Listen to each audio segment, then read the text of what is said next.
नमस्कार दोस्तों, स्वागत है एक बार फिर से बहुत ही शानदार और जानकारीपूर्ण वीडियो में। तो इस वीडियो में बात करेंगे हम करणी माता मंदिर के बारे में और उनके जन्म से मृत्यु तक की पूरी संपूर्ण जीवनी के बारे में। तो करणी माता भगवती, करणी जी महाराज और जिन्हें भगवती, मेहाई, जगदम्बा और किन्यानी जैसे विभिन्न नामों से हम जाना जाता है, शक्ति और विजय की एक हिंदू देवी है। करणी जी, जिनका नाम जन्म से रिद्धि कंवर था, जन्म विक्रम संवत 1444 1327 ईस्वी आसुद शुक्ल 7 को सुपाव गांव में हुआ। उनके पिता मेहाजी किन्या गांव के स्वामी थे और छाणनों के किन्या वंश के थे। किन्या कबीले के संस्थापक गुजरात के काठियावाड़ क्षेत्र में खोड़ में रहते थे। 13वीं शताब्दी में संस्थापक की चौथी पीढ़ी के वंशज भीमल ने घर छोड़ दिया और उत्तरी राजस्थान के जांगल क्षेत्र में गए। उन्हें जांगल क्षेत्र शासक राहे सांगला से भूमि का अनुदान प्राप्त हुआ, जहां उन्होंने किन्या की बस्ती नामक गांव की स्थापना की। वही रहने लगे। भीमल के वंश में 4 पीढ़ी बाद मेहाजी किन्या का जन्म हुआ। वह जोधपुर के आसपास के क्षेत्र में मेहा मांगलिया के समकालीन थे, जिन्हें मेहाजी किन्या का सुवा ब्राह्मण की धानी नामक एक गांव का अनुदान मिला था, जिन्हें बाद में सुपाव नाम दिया। करणी जी की माता का अरा या आडा वंश की देवलबाई थी। देवलबाई जोधपुर और जैसलमेर की सीमा पर स्थित या असाड़ा गांव के साधक अहरा मंदा की पोती थी। करणी जी का जन्म भगवती करणी जी के पिता और इंग्लैंड के महान भक्त मेहाजी किन्या की प्रार्थना है। धर्म प्रणायता की लंबे समय से प्रतीक्षित पंडिती थी। वरदान की तलाश में उन्होंने पाकिस्तान के वर्तमान बलूचिस्तान प्रांत से लॉस बिला में इंग्लैंड लंबी और कठिन यात्रा की थी। जब करणी जी के पिता इंग्लैंड की तीर्थ यात्रा कर रहे थे, देवी इंग्लैंड ने उनकी मां को दर्शन दिए, देवी के न आने की भविष्यवाणी की।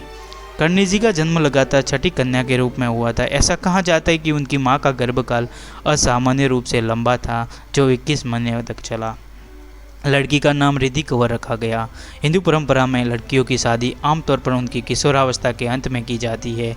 मेहाजी किन्या देवलबाई को अपनी बेटी करणी जी को 27 साल की उम्र में अविवाहित रहने की चिंता थी, जो असामान्यता था। माता पिता के दबाव में करणी जी विवाह के लिए राजी हो गई। हालांकि एक दैवी अवतार के रूप में उनकी प्रतिष्ठा के कारण एक उपयुक्त वर ढूंढना चुनौतीपूर्ण था। करणी जी ने अपने मित्र सुवा ब्राह्मण की बेटी के माध्यम से अपने पिता को बताया कि रोहिडिया के कबीले के कुलजी के पुत्र और सतिका के जागीरदार देपाजी केलूजी की भगवान शिव के प्रति भक्ति और तपस्या के परिणाम स्वरूप शिव के आंशिक अवतार थे। सती शक्ति के अवतार करणी जी का हाथ थामने के लिए भगवान शिव का ऐसा अवतार ही माना जा सकता है। शादी पारंपरिक रीति रिवाजों के साथ आयोजित की गई, जिसमें ब्राह्मणों द्वारा मंत्रोच्चार और दवामिश, मोतीशीर और राव द्वारा गायन शामिल था। विभिन्न गांव सेवकों के नेक दिए गए एक शुभ दिन पर महान देपाजी के लिए एक अपनी बेटी का हाथ देने का प्रस्ताव लेकर केलूजी के गांव गए, जिन्हें तुरंत सहर्ष स्वीकार कर लिया गया। शादी सुपाव गांव के सामुदायिक पारंपरिक रीति रिवाज के साथ हुई, जिसमें ब्राह्मणों द्वारा मंत्रों का जाप, दमामियों मिरासी द्वारा गायन, मोतीसारों द्वारा गीत गायन और राव भाट शामिल थे। उचित अनुष्ठानों का पालन किया गया। ब्राह्मणों, मोतीसरों, राव भाटों, रावलों और दमामीश मिरासी के साथ साथ सुधार बढ़ई, लोहार, कुम्हार सहित अन्य ग्राम सेवकों को नेक प्रथागत उपहार दिए गए हैं। मेघवाल, संदेशवाहक इत्यादि। विवाह आषाढ़ सुदी 9 संवत 1773 1416 ईस्वी को हुआ, जब वे सातिका की ओर जा रहे थे। भगवती करणी जी ने देपाजी को समझाया कि उन्होंने अपने माता पिता की इच्छाओं का सम्मान करते हुए शादी की है, लेकिन उनकी शारीरिक रूप से सामान्य शारीरिक भावनाओं और इच्छाओं के अधीन नहीं है। उनसे देपाजी को सूचित किया गया कि उन जरूरतों की संतुष्टि करने के लिए अपने वंश को आगे बढ़ाने के लिए उन्हें दूसरी महिला से शादी करनी होगी। संवत 1474-1417 ईस्वी में देपाजी ने करणी की बहन गुलाबबाई से विवाह किया। उनके वंशजों को देपावत के नाम से जाना जाने लगा। अब देशनोक में रहते हैं। देपाजी की दूसरी शादी से जन्मे 4 पुत्र के वंश है। देशनोक की स्थापना 1419 ईस्वी में जंगल में पहली बार आने के समय से ही करणी जी और उनके अनुयायी कुटिया बस्ती में रह रहे थे, जिसके चारों ओर वर्तमान में निहर जी मंदिर स्थित है। यह बस्ती करणी जी की ढाणी कहलाती है। स्थायी बंदोबस्त की अवस्था को महसूस करते हुए ढाणी को लगभग 1 मील की पूर्व पर्याप्त भूमिगत जल वाले स्थान का चयन किया गया। संवत 1476-1419 ईस्वी की वैशाख सुधी 2 को कर्णी जी ने देशनोक की नींव रखी। प्रारंभ में रावण रकमल ने देशनोक नाम का एक सुझाव दिया, जिसका अर्थ है भूमि की ढाल, यह आशा करते हुए कि इस नाम के अनुरूप उन्हें राज्य की रक्षा करेगा। हालांकि कर्णी जी ने कहा कि राज्य तब तक उनके शासकों के होंगे, तब तक वे अपनी ताकत पर निर्भर रहेंगे, नैतिक मूल्यों के लिए लड़ेंगे। इसलिए उन्होंने गांव का नाम देशनोक भूमि की नाक रखा, ताकि राठौड़ों के मारवाड़ साम्राज्य के लिए उनका उतना ही महत्वपूर्ण हो जितना एक सम्मानित व्यक्ति के लिए नाक होती है। कालांतर में देशनोक गांव को देशनोक के नाम से जाना जाने लगा।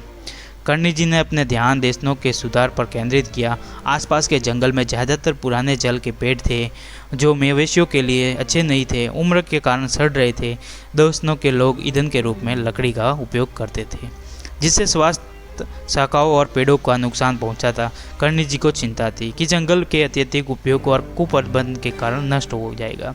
इसे रोकने के लिए उन्होंने पुराने जल के पेड़ों को उपयोगी बेर के पेड़ों से बदल दिया। नए वृक्षारोपण की रक्षा गांव के लिए ईंधन जल के पेड़ों की घिरी हुई मर्द शाखाओं से आना था, और नेहर जी मंदिर के चारों ओर बेर के पेड़ों का एक व्यापक जंगल बन गया, जिसने शहर के बाद शताब्दियों की मरुस्थली को बचाया था। कर्णी जी अब 150 वर्ष के हो गए थे। उन्होंने अपने परिवार से विदा ली, जैसलमेर और अमरकोट की अंतरिम यात्रा पर निकल पड़ी।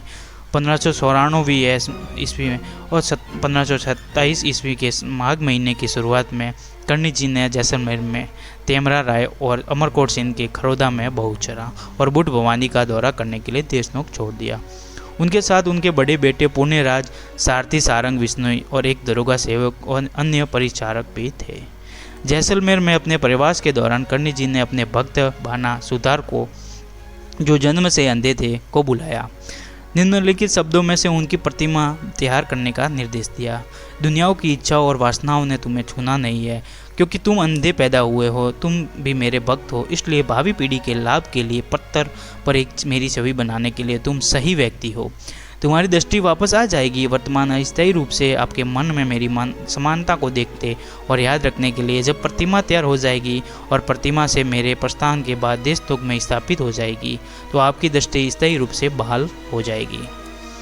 कर्णी माता मंदिर के महाप्रयाण के बाद उनके पुत्र, राज्य और अन्य सेवक देशनोक लौट आए। चौथे दिन बना सुतार कर्णी माता की प्रतिमा मूर्ति के साथ पहुँचे। चैत्र शुक्ल 14 गुरुवार 1538 ईस्वी को कर्णी जी के आदेश के अनुसार मूर्ति को एक मंदिर में स्थापित कर दिया, जो महत्वपूर्ण बन गया कि कर्णी माता के भक्तों के लिए तीर्थ स्थान है। देशनोक मंदिर कर्णी माता के भक्तों के लिए एक महत्वपूर्ण तीर्थ स्थल है। यह मंदिर लगभग 25,000 काले चूहे और सफ़ेद चूहे, जो देखने में दुर्लभ है, के लिए प्रसिद्ध है। जो मंदिर में रहते हैं पूजनीय है। इन पवित्र चूहों को पिछले जन्म के पुनर्जन्म वाले चारण भक्त माना जाता है, जो बारी बारी से मनुष्य और चूहों के बीच जन्म लेते हैं। बहुत से लोग श्रद्धांजलि के लिए लंबी दूरी तय करते हैं। यह मंदिर आशीर्वाद के लिए देश भर के आगंतुकों के साथ साथ दुनिया भर के जिज्ञासु पर्यटकों को भी आकर्षित करता है। गुम्बारा, जिसने मूर्ति जैसलमेर के पीले संगमरमर पर बन्ना खाती नामक सुतार द्वारा 3 महीने में नक्काशी की गई, स्वयं कर्णी जी की उपस्थिति में ही स्थापित की गई थी। यह जल वृक्ष साल्टबोरा ओलियोडस की छत वाली एक बिना सीमेंट वाली संरचना है। कब्बास को आश्रय देने के लिए किसी घोड़े का प्रयोग नहीं किया गया।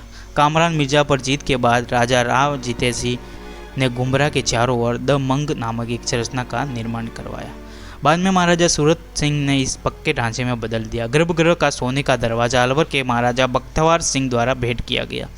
20वीं सदी में महाराजा गंगा सिंह ने मंदिर के एक बड़े द्वार का जीर्णोद्धार करवाया। अगर आपको यह कहानी और यह जानकारी आपको अच्छी लगी तो वीडियो को लाइक और चैनल पर नए तो चैनल को सब्सक्राइब जरूर करें।